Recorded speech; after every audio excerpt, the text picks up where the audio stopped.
Bom dia, gente. Meu nome é Camilo Gabriel Pires. Boa tarde, boa noite. Não sei que horário você está vendo. Mas agora a gente vai começar a falar sobre a morfologia e a fisiologia das bactérias. Meu nome é Camilo Gabriel Pires e essa é a data do dia da gravação dessa aula, correto? E ela vai estar disponível para vocês no nosso canal no YouTube. Pois bem, vamos começar com uma definição muito básica do que é uma bactéria. Elas são os menores organismos. Organismos é o que tem vida, correto? Sendo assim, ela é o menor deles. Para a gente ter uma ideia, ela é de 0,5 m a 1 m. E aí você me pergunta, o que é um m? Porque a gente lembra de centímetro, milímetro, metros. Um m é basicamente essa medida que vocês estão vendo aqui, nessa reta. Então você vê que aqui tem um ser humano, um ovo, uma, uma célula eucariota e, por fim, a procarionte. A procarionte ela é 1/10 do tamanho da eucariota. E a eucariota, como vocês sabem, é uma célula mais complexa, que tem um envoltório nuclear já fixado, a carioteca, e é uma célula mais eficiente. Então, a célula procariota, que a gente vai falar agora, que são as bactérias, elas têm 1/10 do tamanho das eucariotas. E elas possuem uma parede celular que envolve citoplasma. O citoplasma, como a gente vai ver, é tipo o fluido interno dela que ajuda a fazer todas as reações necessárias. E essa parede celular, que envolve o citoplasma, ela tem uma bicamada com peptídeos e polissacarídeos e um peptoglicano embaixo, como vocês podem ver na imagem abaixo de vocês. Pode passar, Vinícius, por favor. Agora, só pra gente ter uma escala de tamanho de novo, eu fixo bastante nesse lance do tamanho, porque era uma coisa que eu tinha muita dúvida quando era mais novo. Então, assim, são micro-organismos que não podemos ver. Por que não podemos ver? Eles são invisíveis ou são muito pequenos? Então, só pra gente ter uma ideia, os vírus eles ficariam mais ou menos entre as bactérias, desculpa, entre o vírus, que tá aqui em 100, e as hemácias, que é 10 microns, que é 1 m. Como a bactéria tem 1 m, então ela é 10 vezes menor que a hemácia. Então, se a gente pegar o final dessa reta nossa, que é 1 milímetro, se você multiplicar por 1000, vai dar 1 centímetro. Então, fazendo a conta aqui rapidinho, multiplicando por 1000 dá 1 centímetro, correto? Para dar 1 milímetro. 1 milímetro dividido por 1000 vai dar um micron, que é o que a gente quer. Certo? Então, se você quiser achar se você quiser saber o tamanho de uma bactéria, você vai ter que pegar esse 1 centímetro que você tem e dividir ele por 100 mil. Então, imagina pegar um tracinho, 1 centímetro, e ir cortando ele 100 mil vezes. Pá, pá, pá, pá. Você não vai ver nunca. Então, só para ter uma escala do tamanho. Então, basicamente, uma bactéria é 1 centímetro dividido por 100 mil. Ou seja, muito pequeno. Não precisa nem falar. Pode passar. Pois bem, a gente olhando aqui a imagem dessa bactéria bonitinha que a gente tem aqui, ela não tem essa cor, tá? São cores chamativas por questões didáticas, mas ela possui um citoplasma. E o citoplasma dela não tem muitas organelas, ao contrário das células eucariontes. Então ela tem um DNA em formato circular, mas ele não está totalmente contido em algum lugar, está espalhado. E ela tem os ribossomos, que produzem proteína, ela precisa de proteína também. E ela tem grãos de glicogênio. O glicogênio ele é um derivado da glicose. Glicose é açúcar. Açúcar, energia. Então, basicamente, ela tem armazenamento de energia por meio de grãos de glicose. E algumas possuem uns plastídeos, que são genes que conferem resistência. Então, quando alguém fala assim, não podemos abusar dos medicamentos porque isso está aumentando a resistência deles. Significa que uma bactéria ela tem um plastídio, que confere a, a resistência para ela, e ela pode passar para as outras, como a gente vai ver mais para frente. Pode passar, por favor. Sendo assim, ela também tem duas estruturas muito importantes. Ela tem os flagelos, que são usados para locomoção, então funciona como se fosse uma caudinha de peixe. Então fica assim, E isso aqui ela vai dando prosseguimento ao movimento dela. E também tem as fímbrias. As fímbrias, como vocês podem ver na imagem, ela fica em torno do corpo da bactéria. E ela é tipo umas ventosinhas assim que ficam em volta. Para que essa ventosa? Ela ajuda na troca de materiais, como vamos ver mais à frente. Então o plastídio que confere resistência, ele pode ser passado de uma bactéria para outra, aumentando a resistência da colônia. Como? Via as fímbrias. E ela também ajuda na adesão celular. O que é adesão? Adesão é juntar.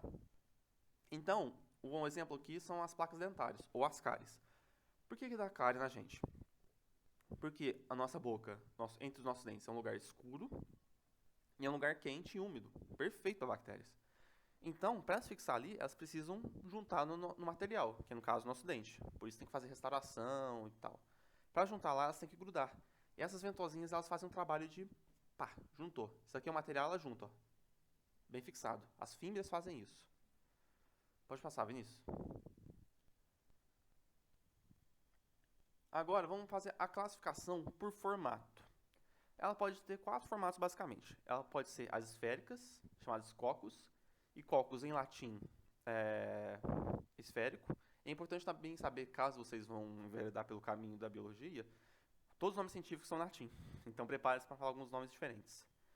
Elas podem ser bacilos, que é um bastonete reto. Bastonete reto seria mais ou menos isso aqui, ó. Correto? Um bastonete, um bastãozinho reto. E o bastonete é bastão em latim, basicamente.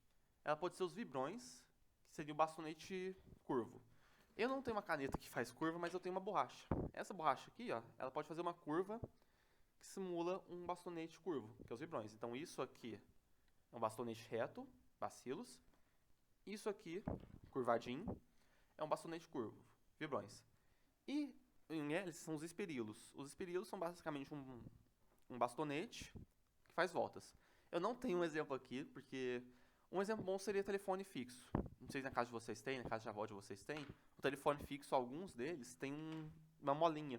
Você puxa e fala. Caso não tenha, você pesquisa na internet, que é basicamente isso. É uma molinha que vai girando em formato de hélice. E outra, elas podem se unir formando colônias diferentes. Então você pode ter uma colônia de bactérias com cocos. Você pode ter uma cocos que faz união com espirilos, por exemplo. Então você pode ter uma união de colônias com diferentes tipos de bactérias, diferentes formatos. E um exemplo bom é o Staphylococcus. Pode passar, Vinícius. Além disso, vamos falar, só exemplificar um pouco. Com cocos, nós temos a Streptococcus pneumoniae. Nome difícil em latim, mas ela basicamente era pneumonia. Como os bacilos retos, nós temos a Microbacterium tuberculosis, que gera, o próprio nome diz, a tuberculose. Também outra doença pulmonar. Pode passar, por favor? Também nós temos a Vibrio cholera, esse nome é difícil em latim. Mas enfim, gera cólera. A cólera, ela caracteriza basicamente por muita desidratação e você pode morrer, inclusive. Inclusive, com todas essas você pode morrer. Cuidado.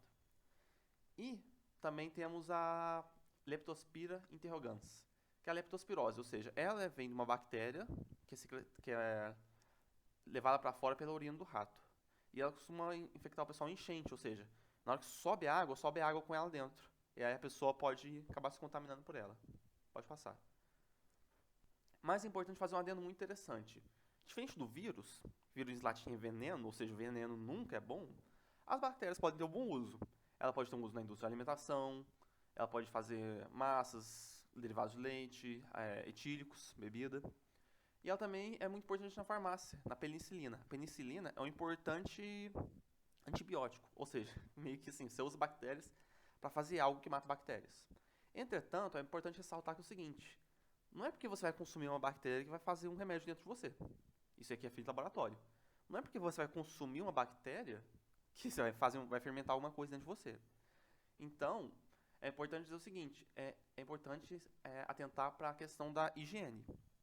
Então, eu citei as doenças para elas ficarem com um aviso que devemos ter uma higiene, porque isso pode acarretar a doenças.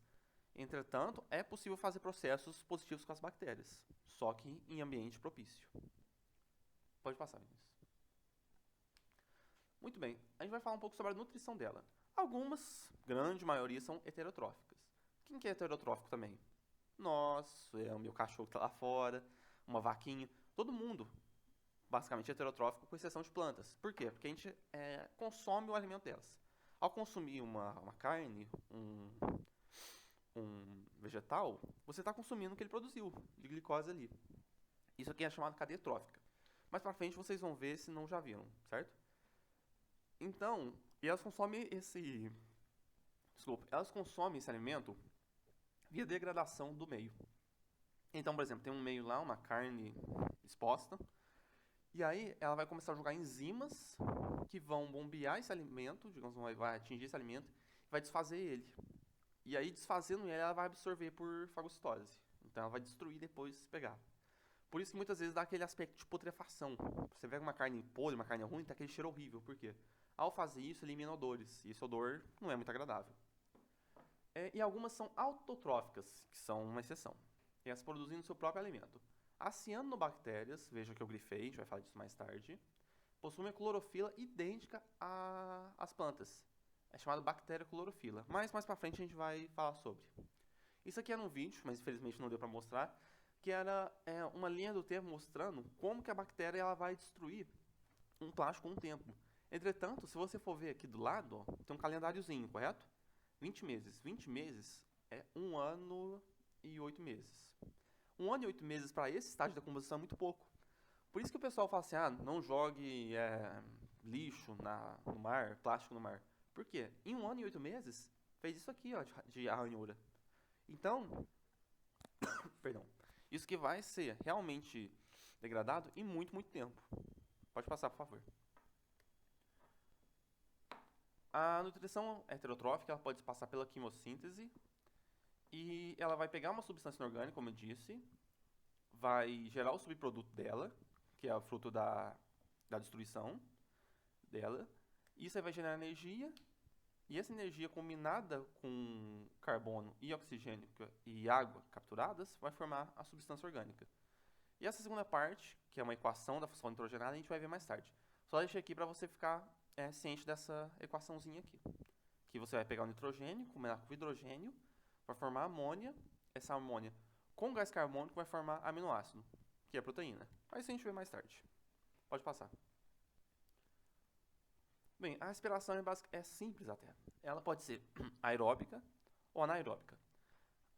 A aeróbica, ela vai usar o ar. Então, quando você sai na academia, a pessoa fala assim, faz 20 minutos de aeróbico. Por quê? Você vai ficar correndo lá, e nisso aí você está usando o ar direto. Respiração enquanto exercício. Enquanto você vai fazer uma atividade anaeróbica, sei lá, levantar o supino.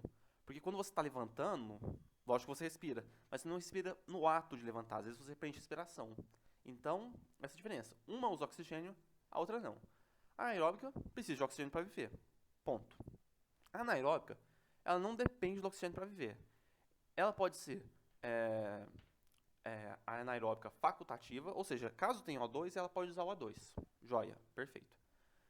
Mas, entretanto, algumas bactérias podem ser anaeróbias restritas, ou seja, ela não pode usar oxigênio, perdão. Então, se tiver muito oxigênio, acontece, esse oxigênio vai ficar dentro da célula, da bactéria de bobeira. Não tem o que fazer lá, porque ela não consegue usar ele para nada. Isso aí vai causar danos ao DNA e, por fim da bactéria. E por ela não saber usar oxigênio, ela não consegue fazer o ciclo, a cadeia respiratória, que faz parte do ciclo de Krebs e tal, mas enfim, isso é outro assunto.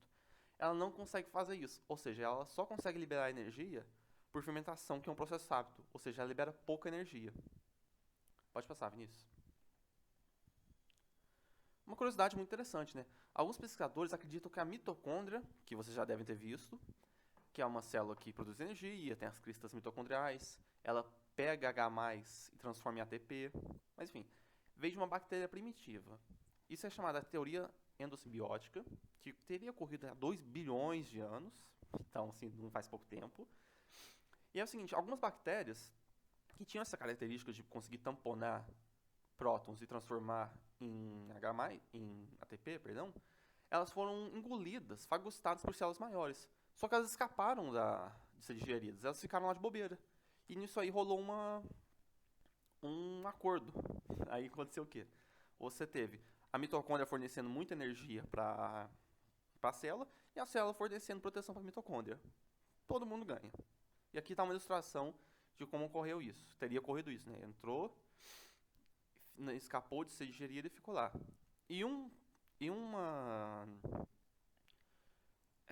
Uma evidência interessante é que a mitocôndria ela possui DNA próprio, diferente do da célula. Ou seja, elas não vieram do mesmo lugar. Pode passar, Vinícius. Reprodução é simples. Ela é sexuada, ou seja, é sempre uma cópia da bactéria mãe. E ela pode ser não binária. A não binária é o seguinte, você vai ter uma bactéria inicial, essa bactéria vai aumentar de tamanho. Nesse aumento de tamanho, o núcleo que está lá ele também aumenta, só que ele se divide. Então vai ficar 2 núcleos. E essa célula grandona vai se dividir de novo, então ela aumenta e divide. No que ela se divide, ela vai criar 2 células menores, e cada uma com seu núcleo, uma vez que o núcleo lá dentro ficou maior e dividiu. A ilustraçãozinha está aí para vocês entenderem, não é difícil. Pode passar, Vinícius. Agora, o interessante é que ela pode fazer conjugação. O que é conjugação? Lembra que eu falei dos filídeos, que eles se juntam? Então, 2 bactérias diferentes vão se juntar. Pá, conectou o filídeo. Nesse momento, o plasmídio, que é uma substância que eu falei para vocês que confere perdão, que confere resistência para a bactéria, vai passar de um para outro. Então você vê que esse aqui primeiro tem um R e o segundo não. Então houve essa troca de plasmídio e o que tinha um R, que é a resistência, passou para o outro. Ou seja, ambos agora têm resistência à bactéria. E essa bactéria que ganhou essa resistência, quando ela for se reproduzir, as filhas vão ter essa resistência. Sacou? O processo que aconteceu lá em cima. Ou seja, você tem essa troca de plasmídio, troca de substâncias que vai conferir resistência a uma bactéria. Por isso que é perigoso. Pode passar, Vinícius. Agora é importante estar as cianobactérias. Lembra que eu falei que eu ia falar? Enfim, cumprir. As cianobactérias, elas costumam viver em colônias isoladas, marinha na água doce, formando líquens. Líquens é tipo aquele lodinho, sabe? Ou aquele matinho, aquele musguinho em cima da pedra, assim, mas coisa bem simples. Elas são autotróficas, então elas produzem o próprio alimento. E tem outros pigmentos espalhados dentro dela. E aqui está uma imagem de um líquen. Então, assim, você consegue ver isso aqui na natureza. E a outra imagem da direita é uma cianobactéria em microscópio óptico. Pode passar. Então, essa aqui é a imagem diretamente do livro de vocês. Veja que ela possui o DNA espalhado, ela possui a camada gelatinosa, os ribossomos. E veja que eu destaquei aqui em cima as labelas com clorofila e os pigmentos azuis. Ambos fazem o trabalho idêntico de uma planta de fotossíntese. Pode passar, Vinícius. Eu esqueci de citar. Ela tem 4 a 1... Pode voltar, por favor? Só para eu explicar o negócio. Ela tem de 4 a 1 microns, eu acho que é isso, de diâmetro. Ou seja, se você pegar de uma ponta a outra do círculo, ela tem esse tamanho. Então ela é bem grande para uma bactéria, correto? A altura dela não varia muito, mas a área que ela ocupa é grande. O círculo que ela ocupa. Pode passar, Vinícius. E ela possui alguns heterocistos. O heterocisto é aquela equaçãozinha que eu falei antes. Ele é muito importante, por quê?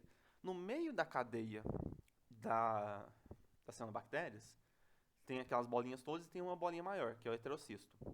O heterocisto ele vai pegar o nitrogênio, que está disponível na água, nitrogênio excretado por outras plantas, vai interagir com o oxigênio, o hidrogênio, perdão, vai formar amônia, NH3. Essa amônia, com gás carbônico que está por aí, que ela também consegue capturar, ela vai formar aminoácido. Aminoácido é o que, gente? É proteína. Então, quer dizer, só nisso ela consegue fazer a proteína dela de boa, e isso garante que ela tem uma autonomia energética muito grande, porque ela pode depois quebrar essa proteína para ter energia. Então isso é ótimo para ela. Ela consegue produzir a própria energia, não precisa degradar nada, e consegue produzir, digamos, energia bruta, por meio que essa energia bruta, chamada aminoácidos, que vira proteína, após catálise ela vai virar glicose, ou glicídio, que vai ser energia para ela. E essa equaçãozinha aqui, ó, N, que é o nitrogênio, junto com H3, vai formar amônia com CO2, aminoácido. Isso tudo aqui chama função nitrogenada. Pode passar. Então, gente, acabamos por aqui. Espero que não tenha restado nenhuma dúvida. Se restou, meu e-mail está aí embaixo.